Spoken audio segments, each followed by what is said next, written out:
शान्ताकारं भुजगशयनं पद्मनाभं सुरेशं विश्वाधारं गगनसदृशं मेघवर्णं शुभांगं लक्ष्मीकान्तं कमलनयनं योगिभिर्ध्यानगम्यं वन्दे विष्णु भवभयहरं सर्वलोकैकनाथम। जय सिया राम। आपकी अपनी चैनल धार्मिक कथाएं में एक बार फिर से आप सभी का बहुत बहुत स्वागत है।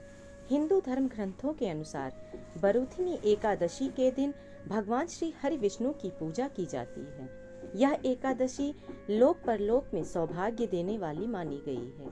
तो आज की अपनी इस वीडियो के माध्यम से मैं आप लोगों को बरूथिनी एकादशी का महात्म्य, इसकी पौराणिक कथा का श्रवण करवाऊंगी। तो वीडियो में बने रहें, वीडियो को पूरा देखें और यदि यह कथा आपको पसंद आए तो कृपया लाइक करें और यदि आप मेरे चैनल पर नए हैं तो चैनल को सब्सक्राइब करना ना भूलें। साथ ही बेल आइकन को भी प्रेस कर दें ताकि मेरी वीडियोस के नोटिफिकेशन आप सभी को मिलते रहें और कमेंट बॉक्स में भगवान श्री हरि विष्णु का नाम भी अवश्य लें। वैशाख मास के कृष्ण पक्ष की यह एकादशी सब पापों को नष्ट करने वाली, सौभाग्य तथा अंत में मोक्ष देने वाली मानी जाती है। कहा जाता है कि कुरुक्षेत्र में सूर्य ग्रहण के समय एक मन स्वर्ण दान करने से जो फल मनुष्य को प्राप्त होता है, वही फल बरूथिनी एकादशी का व्रत करने मात्र से प्राप्त हो जाता है। एकादशी स्वयं विष्णु प्रिया है, इसलिए इस दिन व्रत, जप, तप, दान, पुण्य करने से प्राणी श्री हरि का सानिध्य प्राप्त कर जीवन मरण के बंधन से मुक्त होकर मोक्ष को प्राप्त करता है। पौराणिक मान्यताओं के अनुसार एकादशी में ब्रह्म हत्या सहित समस्त पापों का शमन करने की शक्ति होती है। इस दिन मन, कर्म, वचन द्वारा किसी भी प्रकार का पाप कर्म करने से बचने का प्रयास करना चाहिए। साथ ही तामसिक आहार के सेवन से भी दूर रहना चाहिए।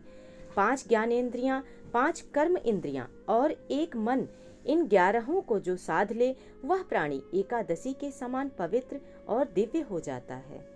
बरूथिनी एकादशी की पौराणिक कथा के अनुसार अर्जुन ने कहा, हे प्रभु, वैशाख मास के कृष्ण पक्ष की एकादशी का क्या नाम है तथा उसका क्या विधान है और उससे किस फल की प्राप्ति होती है, सो कृपा पूर्वक विस्तार से बताएं।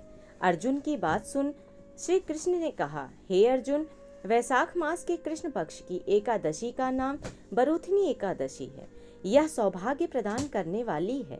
इसका उपवास करने से प्राणी के समस्त पाप नष्ट हो जाते हैं।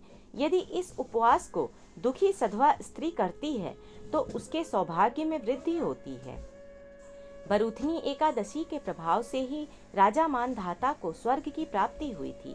इसी प्रकार धुंधुमार आदि भी स्वर्ग को गए थे। बरूथिनी एकादशी के उपवास का फल 10 सहस्र वर्ष तपस्या करने के फल के समान है।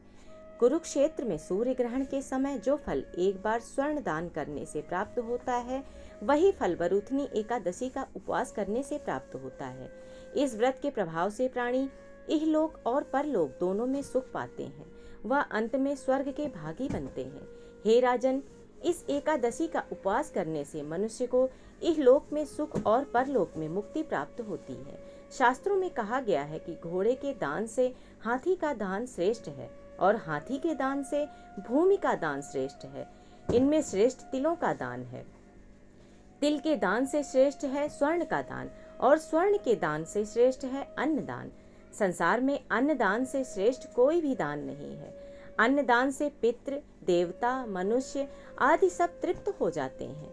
कन्यादान को शास्त्रों में अन्नदान के समान ही माना गया है। बरूथिनी एकादशी के व्रत से अन्नदान तथा कन्यादान दोनों ही श्रेष्ठ दानों का फल प्राप्त होता है। जो मनुष्य लालचवश कन्या का धन ले लेते हैं या आलस्य और कामचोरी के कारण कन्या के धन का भक्षण करते हैं, वे प्रलय के अंत तक नरक भोगते रहते हैं या उनको अगले जन्म में विलाव योनि में जाना पड़ता है। जो प्राणी प्रेम से तथा यज्ञ सहित कन्यादान करते हैं, उनके पुण्य को चित्रगुप्त भी लिखने में असमर्थ हो जाते हैं। जो प्राणी इस बरूथिनी एकादशी का उपवास करते हैं, उन्हें कन्यादान का फल प्राप्त होता है। बरूथिनी एकादशी का व्रत करने वाले को दशमी के दिन से कांसे के बर्तन में भोजन नहीं करना चाहिए, मांस मदिरा का सेवन नहीं करना चाहिए, मसूर की दाल, चने की दाल नहीं खानी चाहिए, कोदो और शाक नहीं खाना चाहिए, मधु का सेवन भी नहीं करना चाहिए। दूसरे का अन्न तथा दूसरी बार भोजन भी नहीं करना चाहिए। व्रती को पूर्ण ब्रह्मचर्य से रहना चाहिए। रात को सोना नहीं चाहिए, अपितु सारा समय शास्त्र चिंतन और भजन कीर्तन आदि में लगाना चाहिए। दूसरों की निंदा तथा नीच पापी लोगों की संगति भी नहीं करनी चाहिए। क्रोध करना या झूठ बोलना भी वर्जित है। तेल तथा अन्न भक्षण की भी मनाही है। हे राजन, जो मनुष्य इस एकादशी का व्रत विधान पूर्वक करते हैं उन्हें स्वर्ग लोक की प्राप्ति होती है। अतः मनुष्य को निकृष्ट कर्मों से डरना चाहिए। इस व्रत के महात्म्य को पढ़ने से 1,000 गौदान का पुण्य फल प्राप्त होता है। इसका फल गंगा स्नान करने के फल से भी अधिक है। सौभाग्य का आधार संयम है। हर प्रकार संयम रखने से मनुष्य के सुख और सौभाग्य में वृद्धि होती है।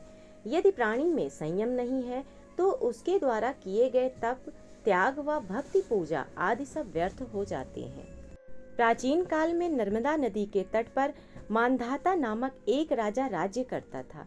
वह अत्यंत दानशील और तपस्वी राजा था। एक समय जब वह जंगल में तपस्या कर रहा था, उसी समय जंगली भालू आकर उसका पैर चबाने लगा। इसके बाद भालू राजा को घसीटकर वन में ले गया। तब राजा घबराया। तपस्या धर्म का फल करते हुए उसने क्रोध न करके भगवान विष्णु से प्रार्थना की। राजा की पुकार सुनकर भगवान विष्णु वहां प्रकट हो गए और चक्र से भालू का वध कर दिया।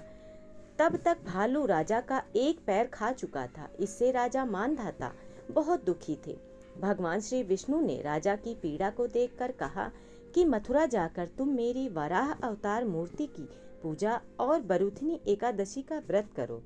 इसके प्रभाव से भालू ने तुम्हारा जो अंग काटा है वह अंग ठीक हो जाएगा। तुम्हारा यह पैर पूर्व जन्म के अपराध के कारण हुआ है। भगवान विष्णु की आज्ञा सुनकर राजा ने इस व्रत को पूरी श्रद्धा के साथ किया और इस व्रत के प्रभाव से राजा शीघ्र ही पुनः सुंदर और संपूर्ण अंगों वाला हो गया। इसी एकादशी के प्रभाव से राजा मानधाता स्वर्ग को गए। जो भी व्यक्ति भय से पीड़ित है उसे बरूथनी एकादशी का व्रत रखकर भगवान विष्णु का स्मरण करना चाहिए। इस व्रत को करने से समस्त पापों का नाश होकर मोक्ष की प्राप्ति होती है। भगवान श्री विष्णु की कृपा से समस्त मनुष्यों के दुखों का अंत हो और सभी को इस जन्म में समस्त सुखों की प्राप्ति होकर अंत में मोक्ष की प्राप्ति हो। इस कामना के साथ आज की अपनी इस वीडियो को मैं यहीं समाप्त कर रही हूँ। आशा करती हूँ आप लोगों को यह वीडियो अवश्य ही पसंद आई होगी। यदि वीडियो पसंद आई हो तो कृपया लाइक करें और यदि आप मेरे चैनल पर नए हैं तो चैनल को सब्सक्राइब करना ना भूलें और साथ ही कमेंट बॉक्स में भगवान श्री हरि विष्णु का नाम भी अवश्य लें। धन्यवाद।